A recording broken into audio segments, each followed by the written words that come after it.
লিবিয়ার দক্ষিণ অঞ্চলের এক নির্ভীক যুবক আমির মাহদি মানসুর আল কাসাসফি চলতি বছরে হজ পালনের উদ্দেশ্যে রওনা দিয়েছিলেন সৌদি আরবের দিকে। কিন্তু যাত্রা শুরুর মুহূর্তেই ঘটে গেল এক অবিশ্বাস্য ঘটনা। এই ঘটনা ইখলাস ও আল্লাহর কুদরতের জীবন্ত দৃষ্টান্ত হয়ে উঠেছে।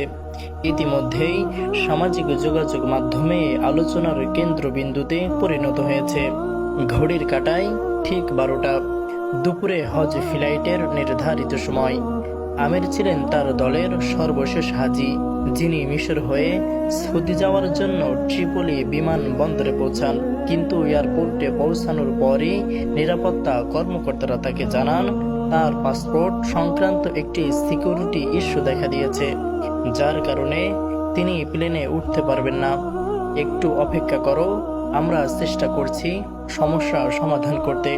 এই সময়ে অন্য সব হাজিরা তাদের প্রক্রিয়া শেষ করে প্লেনে উঠে পড়ল, আর প্লেনের দরজা বন্ধ হয়ে গেল। আমির একা বসে থাকেন অজানা পরিণতির অপেক্ষায়। পরিস্থিতি দেখে এক নিরাপত্তা কর্মকর্তা দুঃখের সঙ্গে বলেন, আল্লাহ সব কিছুর উপর কুদরত রাখেন। হয়তো এ হজ যাত্রা তোমার কপালে ছিল না। কিন্তু আমির ভয় পাননি।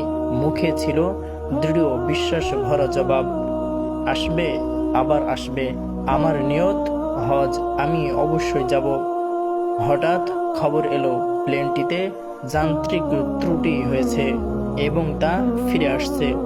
প্লেন ফিরে এলো, মেরামত করা হলো, কিন্তু পাইলট আবারও আমিরকে উঠতে দিল না। অফিসার আবার বললেন, হয়তো তোমার ভাগ্যে নেই। কিন্তু আমির ছিল ধৈর্যশীল এবং অটল বিশ্বাসে বলিয়ান। মুখে ছিল দৃঢ় বিশ্বাস ভরা জবাব, ইনশাল্লাহ প্লেনটি উঠবে না, আবার আসবে। আমার নিয়ত হজ, আমি অবশ্যই যাব। প্লেন আবার উঠে গেল। কিছুক্ষণ পর আরেকটি খবর এলো, প্লেনে আবারও সমস্যা দেখা দিয়েছে।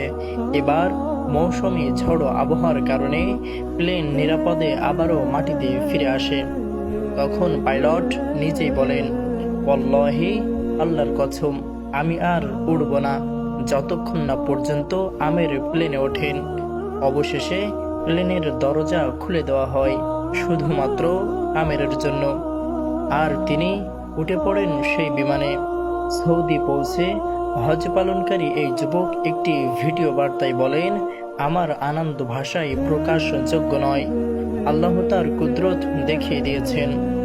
আল কহার, যিনি নিয়ম ভেঙেও দিতে পারেন। ঘটনাটি কেবল একটি ভ্রমণ কাহিনী নয়, বরং আল্লাহর একটি গুণ, এর প্রকাশ। তিনি চাইলে সব রেওয়াজ, নিয়ম, নিরাপত্তা, এমনকি আবহাওয়াকেও পরাভূত করতে পারেন, কেবল একজন বান্দার পবিত্র নিয়ত ও অটল ঈমানের জন্য।